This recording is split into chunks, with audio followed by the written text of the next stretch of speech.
Me llamo Andrés, y durante casi una década trabajé como encargado administrativo en una funeraria privada, ubicada en las afueras de la ciudad, un edificio elegante por fuera, pero silencioso y frío por dentro, donde el tiempo parecía moverse con una lentitud incómoda. Mi trabajo consistía en revisar documentación legal, certificados de defunción, autorizaciones sanitarias y formularios para cremaciones o entierros. No tenía contacto directo con los cuerpos ni con las familias, lo cual siempre me pareció una ventaja, porque me permitía mantener cierta distancia emocional con la muerte. Yo me refugiaba en los números, en los sellos, en las firmas, en la lógica administrativa que, al menos en teoría, no deja lugar a errores. Siempre fui obsesivo con los detalles. Revisaba cada documento varias veces antes de aprobar un procedimiento, comparaba fechas, verificaba identidades y contrastaba registros históricos. Dentro de la funeraria todos decían que si un trámite pasaba por mis manos, era imposible que hubiera fallas. Yo mismo creía eso con una seguridad casi arrogante. Hasta aquella noche. Era un turno nocturno pesado, húmedo, de esos en los que el aire parece quedarse atrapado en los pasillos. El edificio estaba casi vacío y el silencio era tan profundo que uno podía escuchar el eco de sus propios pasos rebotando en las paredes de mármol. Las luces fluorescentes del techo titilaban con intervalos irregulares, generando destellos breves que deformaban las sombras del lugar, mientras el sonido constante de los equipos de refrigeración vibraba como un murmullo grave que nunca desaparecía del todo. Cerca de las 2 de la madrugada sonó el teléfono interno con un timbre seco que siempre me provocaba un sobresalto involuntario. Desde recepción me avisaron que acababa de ingresar un servicio urgente, una cremación inmediata solicitada por una familia que, según dijeron, no quería velatorio. El pedido no era imposible, pero sí inusual a esa hora, y algo en el tono nervioso de quien transmitía el mensaje me generó una incomodidad difícil de explicar, como si detrás de esa urgencia existiera algo que nadie quería decir en voz alta. Minutos después una ambulancia tercerizada dejó el ataúd en la sala de preparación.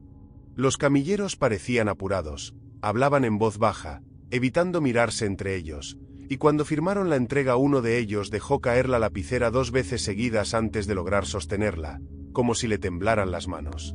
Apenas cruzaron algunas palabras con el personal y se retiraron con una rapidez excesiva, sin mirar hacia atrás. Aquella actitud me resultó extraña, pero traté de concentrarme en mi trabajo y regresé a mi oficina con la carpeta de documentación. La luz blanca del techo hacía que todo se viera pálido, casi clínico, y mientras me sentaba frente al escritorio sentí un leve frío recorriéndome la espalda, una sensación absurda que atribuí al cansancio. El certificado indicaba muerte por paro cardíaco. Era un diagnóstico frecuente dentro de los servicios que recibíamos. El documento estaba completo, tenía el nombre del fallecido, número de documento, fecha y hora de fallecimiento, firma médica, sellos hospitalarios y la autorización familiar para proceder con la cremación. Todo parecía perfectamente válido. Comencé a cargar los datos en el sistema informático con la rapidez que me caracterizaba, hasta que el programa arrojó una coincidencia inesperada en la base histórica. El nombre del fallecido figuraba 2 veces en nuestros registros. Al principio pensé que era un caso de homonimia, algo bastante común, pero cuando abrí ambos archivos noté que compartían el mismo número de documento. Sentí un leve nudo en el estómago. Continué revisando y fue entonces cuando descubrí que las fechas de nacimiento eran completamente diferentes.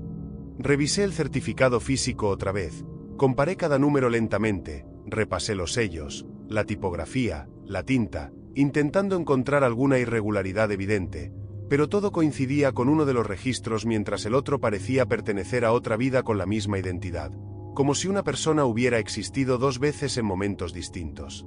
Intenté comunicarme con el hospital para confirmar los datos. Llamé a varias extensiones, marqué el número principal, intenté con la guardia médica, pero nadie respondió. Solo escuchaba tonos largos y vacíos que se extendían en el auricular como si la línea estuviera conectada a un lugar sin personas. Miré el reloj y noté que el tiempo avanzaba más rápido de lo que creía. Desde el área de cremación comenzaron a avisarme que necesitaban la confirmación administrativa porque el horno ya estaba iniciando el proceso de calentamiento. Dudé unos segundos más, Revisé nuevamente la documentación sin encontrar pruebas claras de falsificación y finalmente autoricé el procedimiento, convencido de que seguramente se trataba de un error antiguo del sistema. Mientras caminaba hacia el área de cremación sentí que el aire se volvía más denso, cargado con ese olor metálico que siempre se percibe cerca de los hornos industriales. Las luces del pasillo parecían más tenues y mis pasos resonaban con un eco extraño, como si el edificio estuviera más vacío de lo habitual. Cuando estaba a pocos metros de la sala, escuché un ruido seco proveniente del interior del ataúd. Me detuve de inmediato. Pensé que había sido el desplazamiento de la camilla o el roce de alguna herramienta, pero el operador también giró la cabeza hacia el cajón con el rostro fruncido. El silencio volvió por unos segundos, y entonces el ruido se repitió, esta vez más fuerte, más claro, como un golpe hueco contra la madera desde adentro.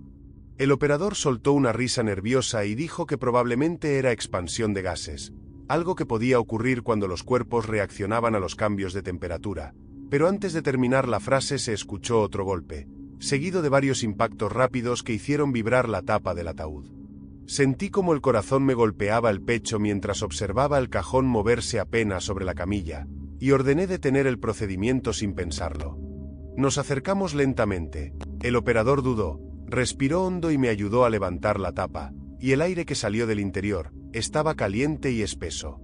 Lo primero que vi fueron las manos del hombre apoyadas contra la tela interna, con las uñas completamente destrozadas, arrancadas hasta la carne, dejando marcas profundas en el acolchado.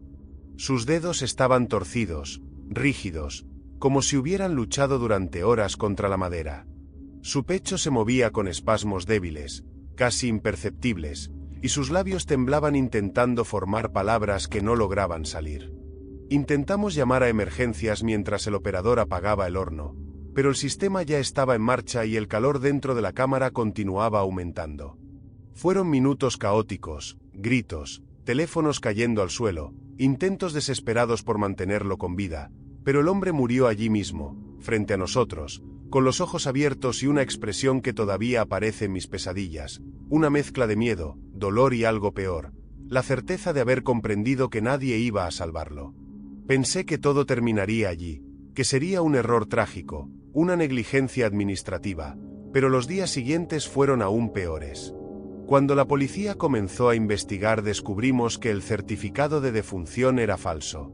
La firma médica pertenecía a un doctor que había fallecido hacía 10 años. El hospital negó haber emitido cualquier documento relacionado con ese paciente. Intentamos localizar a la familia que había firmado la autorización, pero las direcciones eran inexistentes, los teléfonos no pertenecían a nadie y los nombres parecían inventados para llenar formularios. Mientras revisábamos archivos antiguos encontré algo que jamás pude olvidar. El nombre del fallecido aparecía en registros médicos de distintas provincias, en diferentes años, siempre asociado a internaciones breves y desapariciones repentinas. En algunos expedientes figuraba como fallecido, en otros como paciente dado de alta, y en uno de ellos aparecía un informe incompleto que mencionaba pruebas clínicas experimentales realizadas décadas atrás. No había detalles, solo fragmentos, nombres tachados y sellos borrados con tinta negra. Desde aquella noche comencé a recibir llamadas silenciosas en mi teléfono personal. Sonaban de madrugada y cuando atendía solo escuchaba respiraciones irregulares, débiles, como si alguien intentara hablar sin tener aire suficiente. Cambié de número 2 veces, pero las llamadas continuaron. También empecé a notar errores en documentos nuevos, nombres duplicados, certificados con fechas imposibles, firmas de médicos que ya no existían. Cada vez que revisaba esos papeles sentía la misma sensación que aquella noche, como si alguien estuviera utilizando la muerte como un trámite para hacer desaparecer personas que todavía respiraban. Renuncié semanas después. No volví a trabajar en ninguna funeraria ni en ningún lugar relacionado con hospitales o registros médicos. Pero hay algo que nunca pude dejar atrás. Algunas noches despierto con el sonido de golpes secos resonando dentro de mi cabeza, golpes que parecen venir de un espacio cerrado, desesperados, insistentes, acompañados por la imagen de unas manos destrozadas raspando madera desde adentro, y en esos momentos siempre recuerdo lo mismo. Que el verdadero horror no fue abrir aquel ataúd y descubrir que el hombre todavía estaba vivo. El verdadero horror fue comprender que alguien se aseguró de que muriera allí, y que nosotros, sin saberlo, fuimos parte del procedimiento.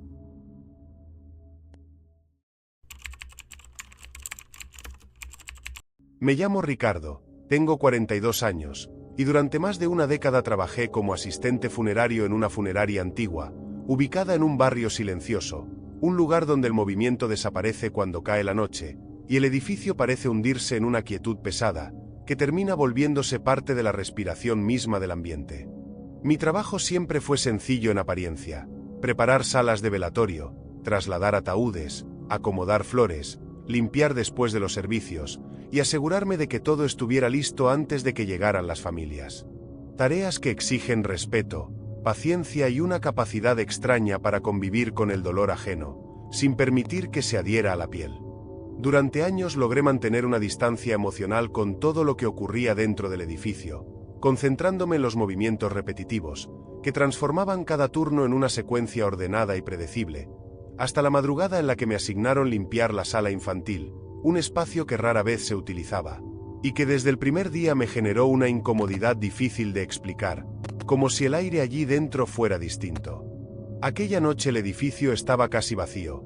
El eco de mis pasos recorría los pasillos largos, y el olor a desinfectante mezclado con flores marchitas flotaba en el ambiente, mientras empujaba el carrito de limpieza hacia esa sala ubicada al final de un corredor angosto donde la iluminación siempre parecía fallar. Cuando abrí la puerta sentí una corriente de aire helado que me obligó a tensar los hombros, y entonces lo vi. En el centro de la sala, donde solían colocarse las coronas florales, había un pequeño ataúd blanco, del tamaño de un niño, con un acabado brillante que reflejaba la luz tenue del techo, perfectamente cerrado, como si alguien lo hubiera dejado allí listo para un servicio que todavía no había comenzado. Me quedé observándolo durante varios segundos, intentando recordar si había escuchado algo sobre un velorio infantil programado para esa semana, pero no lograba asociar ese ataúd con ningún nombre ni ninguna familia. Revisé la agenda digital desde mi teléfono, desplazándome entre los servicios confirmados y los pendientes, buscando alguna anotación que justificara su presencia, pero no encontré absolutamente nada. Pensé que tal vez administración había cometido un error, o que el ataúd había sido trasladado desde otra sucursal, algo que en ocasiones ocurría, así que comencé a limpiar la sala intentando ignorar esa sensación incómoda, que me obligaba a mirarlo cada pocos segundos, como si esperara que cambiara de lugar cuando yo no estuviera observándolo. Mientras limpiaba el suelo sentí que la temperatura descendía lentamente, como si el aire acondicionado se hubiera activado de golpe, aunque sabía que ese sector no tenía sistema de refrigeración independiente. El silencio de la sala se volvió tan profundo que el roce del trapo contra las baldosas parecía un ruido exagerado, invasivo, y en más de una ocasión tuve la sensación de escuchar una respiración leve, irregular, que parecía provenir de algún punto cercano al ataúd. Antes de salir decidí acercarme para comprobar si tenía alguna etiqueta de identificación, porque cada ataúd que ingresaba al edificio debía llevar un registro visible, pero cuando estuve a pocos pasos escuché un sonido seco proveniente del interior, un golpe leve, corto, que resonó dentro de la sala, como si algo hubiera chocado contra la madera desde adentro. El ruido fue tan inesperado que retrocedí de inmediato, sintiendo como el frío del ambiente me recorría la espalda, mientras mi mente buscaba desesperadamente una explicación lógica, repitiéndome que seguramente había sido un movimiento del aire, o un crujido de la estructura, algo normal en un edificio tan antiguo. Permanecí quieto varios segundos observando el ataúd sin atreverme a acercarme otra vez, hasta que la necesidad de confirmar que todo estaba en orden terminó imponiéndose sobre el miedo. Caminé despacio, levanté la tapa con cuidado y me preparé para encontrar algún objeto mal acomodado o un error en el almacenamiento, pero el interior estaba completamente vacío, con el acolchado blanco impecable, sin marcas, sin polvo, sin señales de haber sido utilizado jamás. Cerré el ataúd intentando convencerme de que todo había sido producto del cansancio y decidí dejarlo en ese lugar hasta hablar con el encargado al día siguiente. Salí de la sala, apagué las luces y continué con mis tareas en otros sectores del edificio, aunque desde ese momento comencé a sentir que el silencio del lugar ya no era el mismo, como si algo invisible hubiera comenzado a desplazarse lentamente entre los pasillos. Un par de horas más tarde, mientras limpiaba otra sala, escuché una risa infantil proveniente del corredor principal, un sonido suave, distante, pero lo suficientemente claro como para reconocer que pertenecía a un niño. Me quedé inmóvil escuchando, esperando que se repitiera, y cuando volvió a sonar dejé los utensilios sobre una mesa y salí al pasillo buscando su origen, recorriendo cada sala abierta, cada oficina, cada espacio del edificio, sin encontrar a nadie.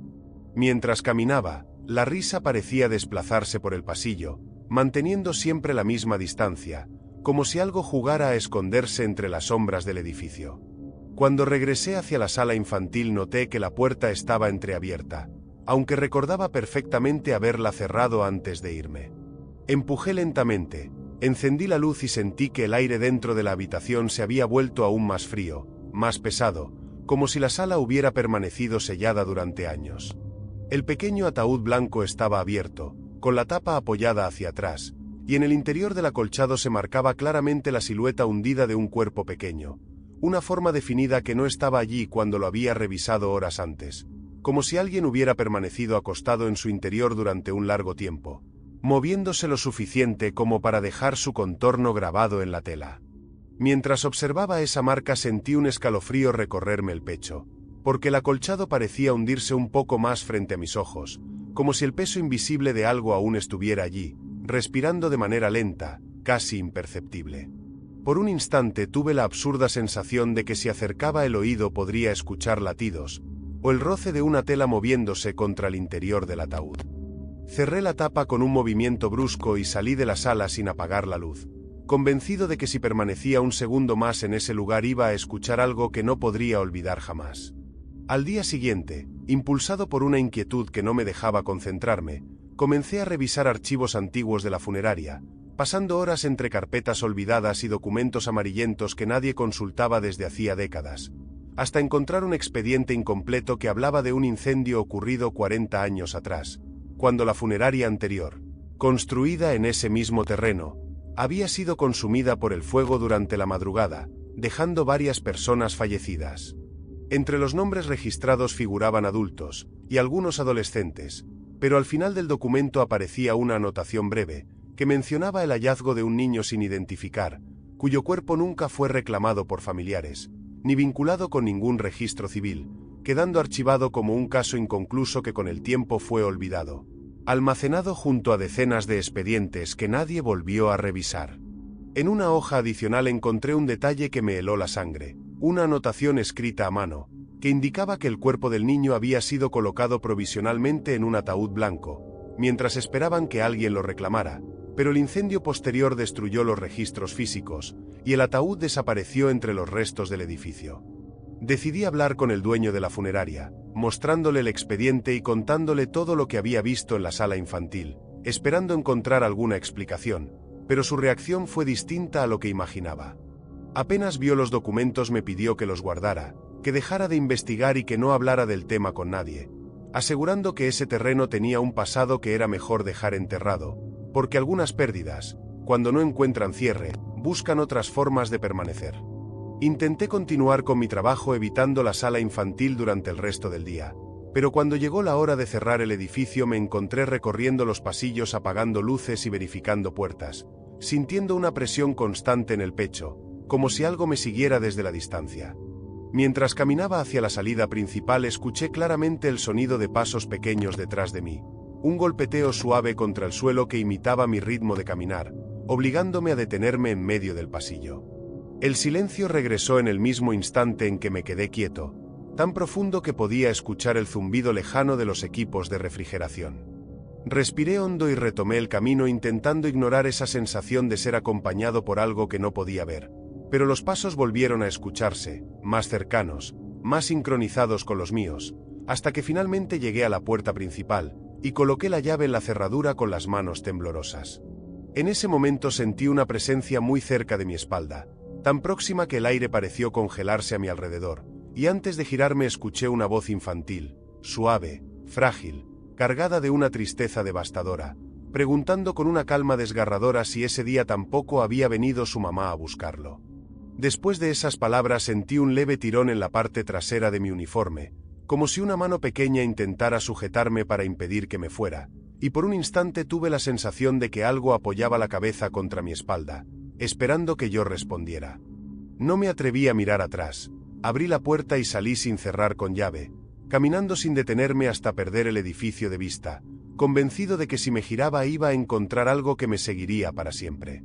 Renuncié al día siguiente sin dar explicaciones y desde entonces evité pasar cerca de ese barrio, intentando borrar todo de mi memoria.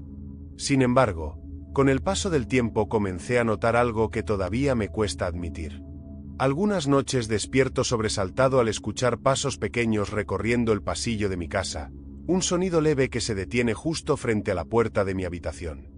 Nunca me atrevo a abrir, pero en esas madrugadas siempre siento el mismo frío que sentí en aquella sala infantil, y en el silencio absoluto, cuando creo que el sonido finalmente se ha ido, suelo escuchar un roce suave contra la madera, como si alguien apoyara la frente del otro lado, esperando pacientemente que yo decida dejarlo entrar. Y cada vez que logro volver a dormirme, sueño con la sala infantil, con el pequeño ataúd blanco abierto en medio de la habitación, y con una marca fresca hundiéndose lentamente en el acolchado, como si algo acabara de acostarse allí otra vez, esperando con una paciencia infinita que finalmente llegue la persona que lo dejó atrás, o que alguien más decida ocupar su lugar.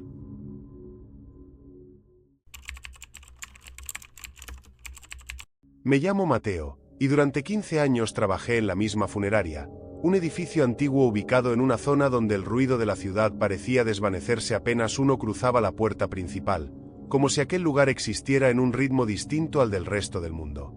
Entré cuando tenía poco más de 20 años, buscando un trabajo estable, sin imaginar que ese sitio terminaría marcando mi vida de una forma que todavía hoy me cuesta explicar. Con el paso del tiempo aprendí cada rutina, cada procedimiento, cada silencio propio del oficio, y también aprendí a convivir con esa sensación constante de que la muerte no solo pasaba por allí, sino que parecía quedarse, impregnando los pasillos, las paredes y hasta el aire mismo que respirábamos. El dueño de la funeraria era un hombre respetado, meticuloso hasta un nivel que muchos consideraban exagerado, alguien que conocía cada detalle del negocio y que insistía en que todo debía hacerse siguiendo protocolos exactos, sin improvisaciones, sin descuidos, sin excepciones. Solía repetir una frase que con los años se volvió casi un lema dentro del lugar. Decía que las funerarias eran archivos de memorias que nadie más quería conservar, espacios donde quedaban atrapadas historias que el resto del mundo prefería olvidar, y cada vez que pronunciaba esas palabras, lo hacía con una seriedad que incomodaba, como si hablara desde una convicción demasiado profunda, para ser solo una metáfora. Trabajé a su lado durante muchos años. Vi cómo controlaba personalmente cada servicio, cómo revisaba los registros antiguos y cómo caminaba por las salas vacías después de los velorios, observando en silencio, como si evaluara algo que nosotros no podíamos percibir. Nunca fue un hombre cercano, pero confiaba en su personal, y siempre dejaba claro que la funeraria debía continuar funcionando como una maquinaria precisa, incluso cuando él ya no estuviera. En aquel momento, nadie pensó demasiado en esas palabras, porque parecía imposible imaginar ese edificio sin su presencia recorriendo los pasillos. Su muerte ocurrió de forma repentina, una madrugada en su propia casa, y la noticia cayó sobre nosotros con una mezcla extraña de tristeza y desconcierto. Horas después recibimos un sobresellado que contenía instrucciones escritas por él mismo, donde dejaba establecido que su cuerpo debía ser preparado exclusivamente por su propio personal, sin intervención de ninguna otra funeraria, sin asistencia externa y siguiendo procedimientos específicos que detallaba con una precisión obsesiva. Nos pareció extraño, pero al mismo tiempo sentimos que era coherente con su personalidad, con esa necesidad constante de controlar cada aspecto del negocio, incluso después de su muerte, así que aceptamos cumplir su última voluntad sin cuestionarla demasiado. El cuerpo llegó esa misma tarde, transportado con un cuidado extremo, acompañado por documentos perfectamente organizados, como si él mismo hubiera supervisado cada paso antes de morir. Lo llevamos a la sala de preparación y comenzamos el proceso con la seriedad habitual, tratando de mantener la profesionalidad que el trabajo exigía, pero desde el principio algo generaba una incomodidad difícil de explicar. Mientras retirábamos la ropa y realizábamos la limpieza inicial, notamos que su torso estaba cubierto por cicatrices antiguas, marcas superpuestas que recorrían su pecho y abdomen en distintas direcciones, algunas perfectamente cicatrizadas, otras deformadas, como si hubieran sido abiertas varias veces a lo largo de los años. Ninguno de nosotros habló al principio, porque el silencio dentro de la sala era una regla no escrita que siempre respetábamos, pero era evidente que todos habíamos visto lo mismo. Las cicatrices no parecían producto de cirugías médicas comunes, tenían trayectorias irregulares, repetidas, insistentes, como si alguien hubiera intentado abrir el mismo lugar una y otra vez con el paso del tiempo. Mientras avanzábamos con el embalsamamiento, sentí que el aire dentro de la sala se volvía más pesado, cargado con un olor metálico que no correspondía al procedimiento habitual, y fue entonces cuando uno de mis compañeros notó algo extraño bajo la piel, una rigidez localizada en el centro del pecho que no coincidía con la estructura ósea. Decidimos examinar la zona con cuidado, realizando una incisión mínima para verificar si existía algún implante médico o anomalía interna, pero lo que encontramos fue algo completamente distinto.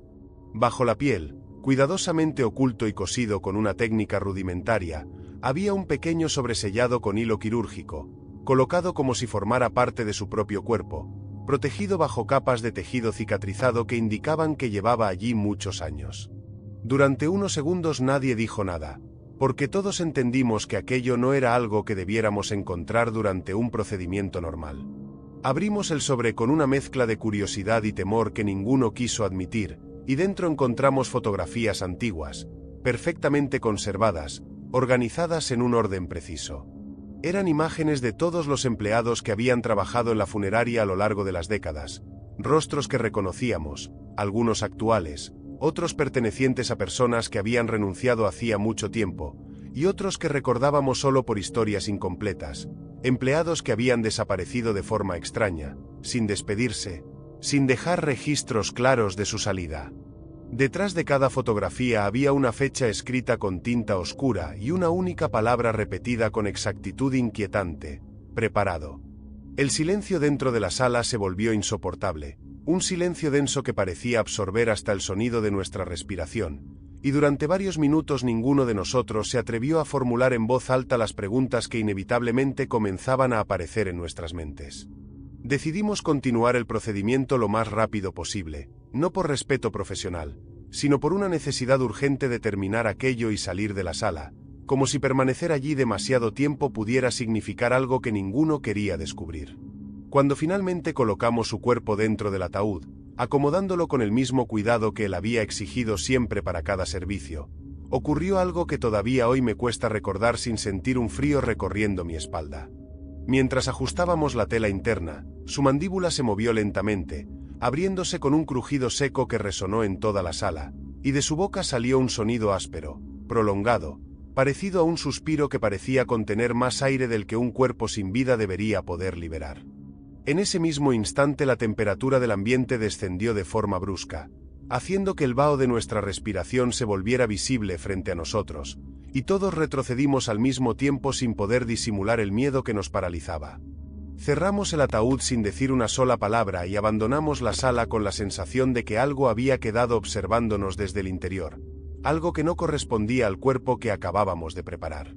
El entierro se realizó al día siguiente sin incidentes aparentes, con una ceremonia breve y silenciosa, tal como él lo había solicitado en sus instrucciones, y cuando la jornada terminó creímos que todo aquello quedaría atrás, reducido a una experiencia perturbadora que con el tiempo podríamos olvidar.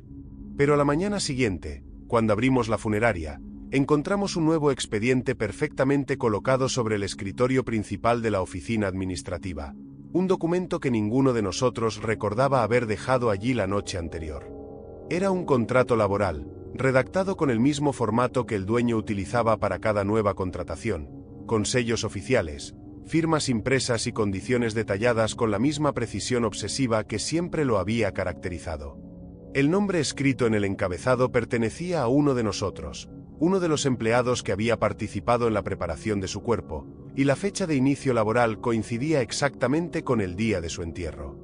Intentamos convencernos de que se trataba de una broma de mal gusto, de un error administrativo o de algún documento olvidado en archivos antiguos, pero durante los meses siguientes comenzaron a ocurrir cosas que ninguno pudo explicar. Cada año, sin excepción, uno de los empleados renunciaba sin previo aviso, desapareciendo sin dejar dirección, sin retirar su liquidación, sin despedirse de nadie. Lo único que encontrábamos era su uniforme cuidadosamente doblado dentro del antiguo casillero del dueño, colocado con una prolijidad excesiva, como si alguien hubiera querido dejar constancia de una despedida silenciosa que nadie presenció.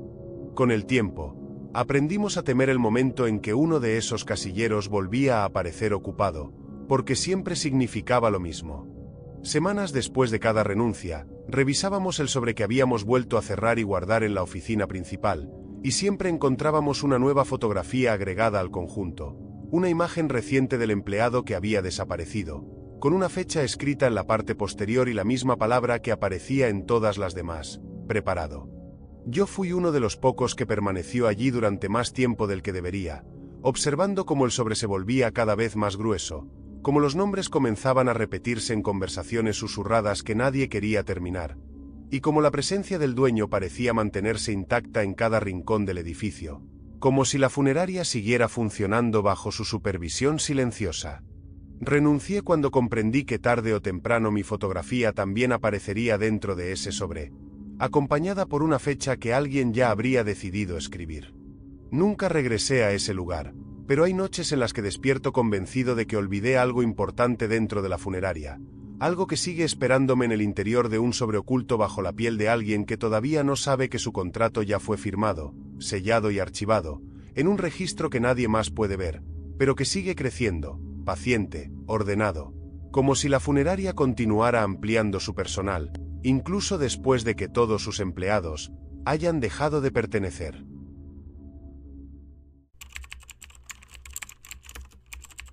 Me llamo Ernesto, tengo 45 años, y desde hace más de 20 trabajo como tanatocosmetólogo especializado en reconstrucción facial, una profesión silenciosa que se mueve en un territorio donde la técnica se mezcla con el respeto, y donde cada procedimiento busca devolver tranquilidad a los rostros que la muerte dejó marcados por el dolor.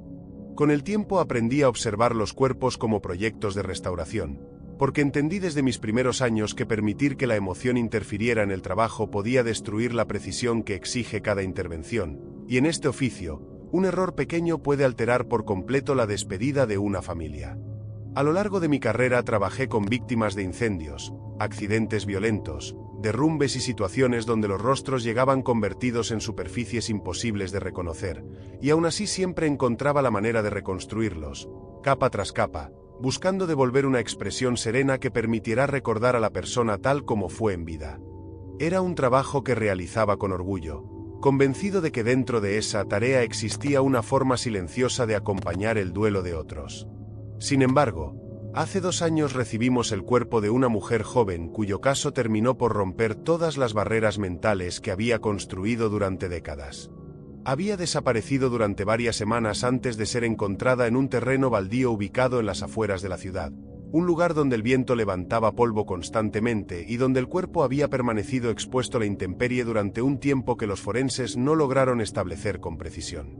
Cuando ingresó a la sala de preparación, el daño facial era tan severo que permanecí varios minutos observando en silencio, intentando imaginar cómo reconstruir algo que parecía completamente perdido, como si el rostro hubiera sido borrado por una violencia que no dejaba espacio para la restauración. El procedimiento comenzó con la estabilización de las estructuras dañadas, continuó con la reconstrucción de tejidos y la aplicación de materiales especiales diseñados para imitar la textura humana, y avanzó lentamente durante más de 10 horas sin pausas reales.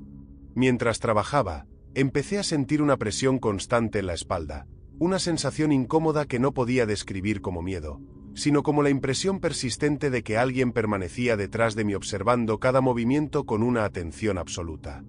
Varias veces giré la cabeza creyendo escuchar un roce o una respiración, pero la sala siempre permanecía vacía, iluminada únicamente por la luz blanca que caía desde el techo, generando sombras rígidas sobre las paredes de azulejos. Cuando finalmente terminé, el rostro de la mujer había recuperado una serenidad delicada, los rasgos descansaban en una expresión tranquila que me permitió sentir una satisfacción profunda por el resultado. Me retiré esa noche agotado, convencido de haber realizado uno de los trabajos más complejos de mi carrera. A la mañana siguiente regresé para realizar una inspección final antes de autorizar el traslado al área de velatorio, pero al ingresar a la sala sentí un leve sobresalto al notar que el maquillaje alrededor de sus ojos estaba corrido, formando líneas irregulares que descendían hacia las mejillas, como si alguien hubiera llorado durante horas sin detenerse. Durante unos segundos intenté encontrar una explicación lógica, atribuyéndolo a la humedad ambiental o a una reacción tardía de los productos cosméticos, por lo que procedí a corregirlo cuidadosamente, restaurando cada detalle con la misma precisión que había utilizado durante la reconstrucción inicial. Al día siguiente ocurrió nuevamente, esta vez con mayor intensidad, encontrando el maquillaje completamente deshecho únicamente en la zona ocular, mientras el resto del rostro permanecía intacto, como si aquel deterioro respondiera a un patrón imposible de explicar. Aquello despertó la inquietud del personal, y para descartar cualquier intervención externa decidimos instalar cámaras dentro de la sala de preparación. Cuando revisamos las grabaciones, la atmósfera en la oficina se volvió densa. A las 2:11 de la madrugada, cuando la sala permanecía completamente vacía, el rostro de la mujer comenzó a tensarse lentamente, como si los músculos intentaran responder a una orden que nunca llegaba a completarse. Sus párpados vibraron con un temblor apenas perceptible, sus labios se contrajeron en un gesto débil, y luego, desde sus ojos cerrados, comenzaron a descender líneas oscuras que recorrían la piel con una lentitud angustiante, arruinando el maquillaje con la apariencia de un llanto interminable. Repetí el proceso de restauración 3 veces más durante los días siguientes, registrando cada intervención con fotografías y notas técnicas, pero en todas las ocasiones el fenómeno volvió a repetirse, siempre a la misma hora, siempre comenzando los ojos, siempre con esa forma irregular que parecía dibujar surcos de sufrimiento sobre la piel. La familia solicitó realizar el velatorio con el ataúd abierto, explicando que necesitaban verla por última vez. Preparé el cuerpo con extremo cuidado antes del servicio, reforzando cada detalle del maquillaje, utilizando fijadores especiales para asegurar que el rostro mantuviera la serenidad que había logrado reconstruir. Durante el velatorio, varias personas comentaron en voz baja que la expresión de la mujer parecía cambiar levemente dependiendo del ángulo desde donde se la observara. Algunos aseguraban que sus labios parecían tensarse como si intentaran pronunciar algo, otros afirmaban que sus párpados parecían vibrar con una contracción mínima, comentarios que normalmente atribuimos al impacto emocional del momento, aunque en aquella ocasión resultaban demasiado coincidentes para ignorarlos. Cuando el servicio terminó y la sala quedó vacía, decidí quedarme unos minutos más para acomodar los arreglos florales. Sentía una necesidad inexplicable de permanecer allí, como si algo dentro de mí me impidiera abandonar el lugar. Mientras recolocaba una corona cerca del ataúd, escuché un sonido leve proveniente del interior, un crujido seco, como la madera ajustándose bajo una presión irregular. Me quedé inmóvil, intentando convencerme de que solo se trataba de un movimiento estructural, pero el ruido volvió a repetirse, acompañado por un roce lento, irregular, como si algo se deslizara dentro del espacio cerrado. Sentí como el aire se volvía pesado en mis pulmones mientras me acercaba al ataúd con pasos inseguros, apoyando una mano sobre la tapa pulida que aún conservaba el calor de las luces del velatorio.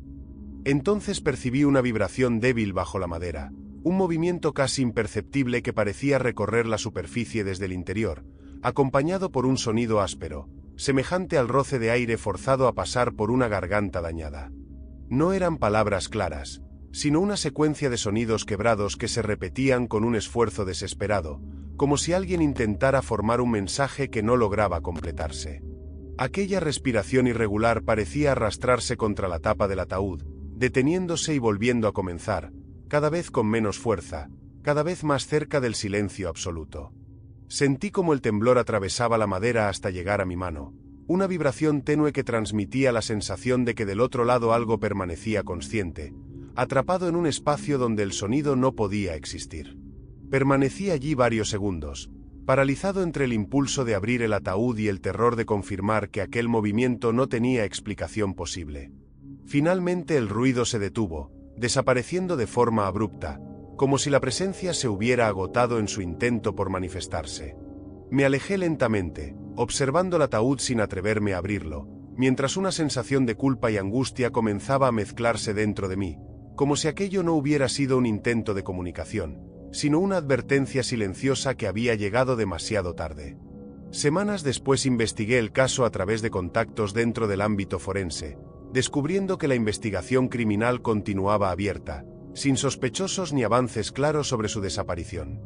Sin embargo, dentro de los informes médicos encontré un detalle que terminó por borrar cualquier intento de explicación racional. La autopsia confirmaba que las cuerdas vocales de la mujer estaban completamente destruidas, con lesiones irreversibles que le habrían impedido emitir sonidos comprensibles incluso antes de morir. Desde entonces continúo trabajando la funeraria, cumpliendo cada procedimiento con la misma disciplina que aprendí durante años, aunque ahora evito permanecer solo en la sala cuando el reloj se acerca a las 2 de la madrugada, porque en ocasiones, mientras termino algún trabajo y el silencio comienza a envolver el edificio, percibo un leve aroma a maquillaje húmedo que aparece sin explicación, y cuando reviso algunos rostros antes de los velatorios, encuentro líneas oscuras que se extienden sobre la piel inmóvil, como si existiera un dolor que aún intenta abrirse paso hacia la superficie, buscando ser visto por alguien que todavía pueda comprenderlo. No parecen manchas comunes ni fallas del maquillaje. Tienen una forma inquietante, casi intencional, como si hubieran surgido desde el interior, dejando una marca que el tiempo no logra borrar. Mientras las observo, siento que esas marcas cuentan algo que nunca llegó a decirse, un rastro silencioso de lo que quedó atrapado en su último instante. El rostro permanece quieto, perfectamente reconstruido, pero esas señales rompen la ilusión de descanso, recordándome que hay historias que no terminan cuando el cuerpo deja de respirar, sino cuando alguien logra escuchar lo que el silencio intenta ocultar.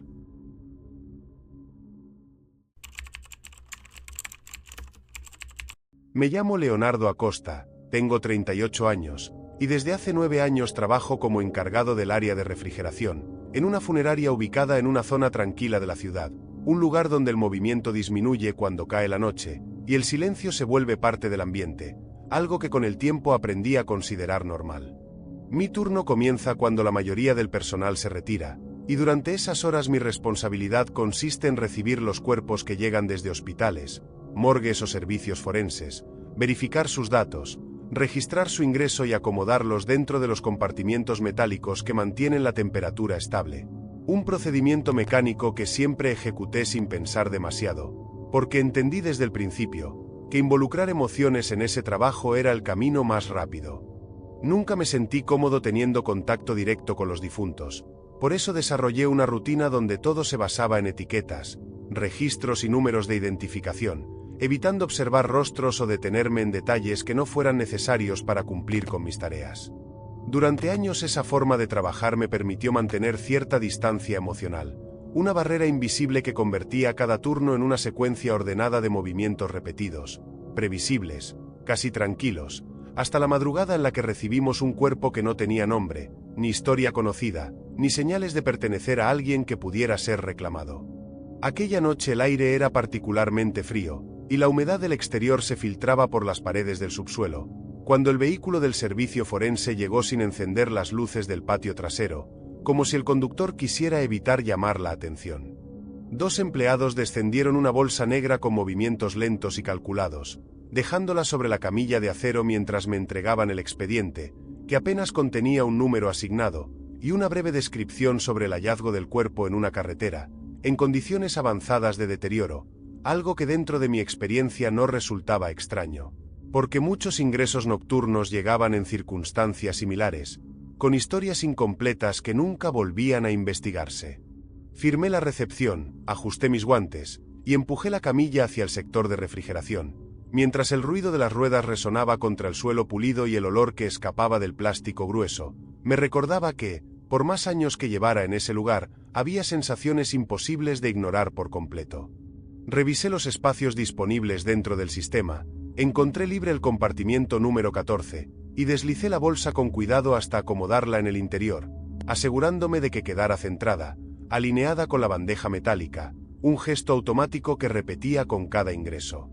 Luego cerré el cajón, escuché el sonido firme del seguro encajando en su posición, anoté la hora exacta en el registro digital, y continué con las tareas habituales del turno.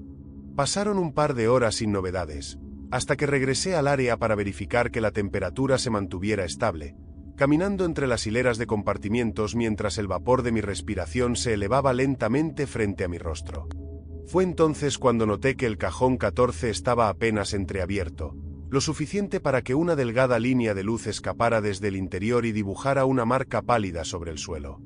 En ese momento asumí que había cometido un descuido al cerrarlo, algo poco común en mí, pero posible después de tantos turnos consecutivos, por lo que me acerqué, empujé la bandeja hasta escuchar nuevamente el encastre del seguro, abrí para comprobar que la bolsa permaneciera en su lugar, y al confirmar que todo seguía inmóvil, cerré con más firmeza antes de retirarme.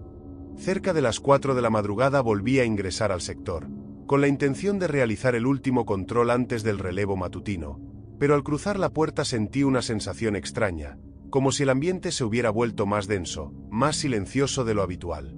Caminé unos pasos y noté que el cajón 14 estaba completamente abierto, la bandeja extendida hacia afuera como si alguien la hubiera extraído con intención, y al mirar dentro descubrí que el compartimiento estaba vacío. Durante unos segundos me quedé inmóvil, tratando de entender lo que veía, mientras el sonido constante de los motores parecía amplificarse dentro de mi cabeza y mi respiración se volvía irregular, obligándome a acercarme para confirmar que no se trataba de un error visual. Revisé el suelo, los pasillos, los otros compartimientos, abriendo uno tras otro con movimientos cada vez más desesperados, sintiendo que el frío comenzaba a atravesar la tela de mi uniforme. Al no encontrar nada, subí hasta la planta principal para llamar al velador, un hombre mayor que llevaba más años que yo trabajando allí y que conocía cada rincón del edificio. Bajamos juntos al subsuelo, revisando cada espacio, cada pasillo lateral, cada sala de almacenamiento, hasta que después de varios minutos encontramos algo que ninguno de los dos pudo explicar. El cuerpo estaba dentro del compartimiento número 3, un cajón que ya estaba ocupado por otra persona. Cuando lo abrimos, vimos ambas bolsas acomodadas lado a lado, perfectamente alineadas, como si alguien las hubiera colocado con cuidado para que compartieran el espacio sin alterar el orden del interior. El velador aseguró que nadie había ingresado al subsuelo durante su turno, y para confirmarlo revisamos las cámaras de seguridad, donde únicamente se observaba el cajón 14 abriéndose lentamente por sí solo, permaneciendo así durante varios minutos, y luego cerrándose sin que ninguna figura apareciera en el registro. Asumimos que se trataba de un fallo mecánico o un error humano que ninguno quería reconocer, por lo que devolví el cuerpo al compartimiento original, cerré el cajón con doble verificación, y anoté el incidente en un registro interno que rara vez alguien revisaba. Sin embargo, durante las noches siguientes el fenómeno comenzó a repetirse con una regularidad inquietante, encontrando siempre el cuerpo en diferentes compartimientos, como si recorriera el sistema buscando un lugar específico donde permanecer.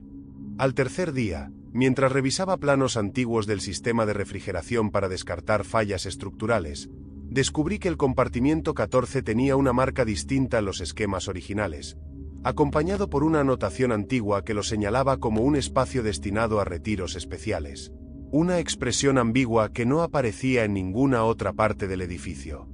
Cuando pregunté al dueño de la funeraria, su reacción fue inmediata, evitó responder, cambió de tema, y me pidió que no volviera a mencionar esa sección, lo que solo aumentó mi inquietud. Esa misma noche decidí permanecer en la sala de monitoreo observando las cámaras en tiempo real, esperando comprobar que todo era producto de un mecanismo defectuoso. Las horas pasaron lentamente, hasta que a las 3:17 de la madrugada el cajón 14 comenzó a abrirse con una lentitud que resultaba antinatural, como si alguien tirara desde adentro con una fuerza mínima pero constante.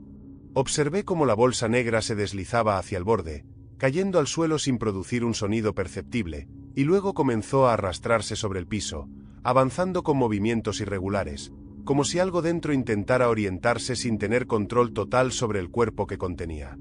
La bolsa recorrió el pasillo principal, giró lentamente frente a la hilera central, y se detuvo frente al compartimiento número 3, cuya bandeja comenzó a abrirse de forma simultánea, permitiendo que la bolsa se introdujera en su interior hasta quedar completamente acomodada. Durante varios segundos permanecí paralizado frente a las pantallas, sintiendo que mi mente buscaba explicaciones que no lograban formarse, hasta que reuní el valor para bajar al subsuelo y enfrentar lo que acababa de presenciar. Abrí el cajón con manos temblorosas, extraje la bolsa, y por primera vez decidí abrir el cierre para observar el rostro del hombre sin nombre. La piel estaba deformada por el deterioro, pero lo que más me perturbó fueron sus labios, que presentaban marcas profundas y cicatrices irregulares, como si hubieran sido perforados repetidas veces con una aguja gruesa, en un patrón que parecía indicar intentos desesperados por sellarlos desde el interior, dejando rastros de hilo desgarrado entre los tejidos.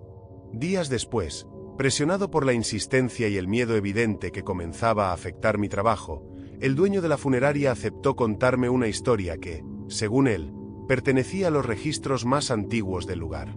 Décadas atrás, el compartimiento número 3 había sido asignado temporalmente a un hombre que fue declarado muerto por error y preparado para su entierro, hasta que despertó dentro del ataúd, donde intentó escapar arañando la tapa durante horas, dejando marcas visibles que todavía se conservaban en los archivos fotográficos, antes de morir asfixiado sin que nadie escuchara sus intentos de pedir ayuda.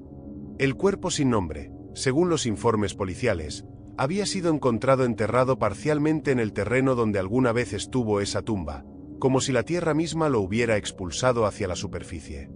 Desde entonces, el cadáver nunca volvió a permanecer en otro compartimiento, porque cada vez que alguien intenta moverlo, el sistema de refrigeración comienza a fallar, los cajones se abren solos, y la bolsa aparece nuevamente en el espacio que perteneció a aquel hombre que murió atrapado entre la vida y la muerte.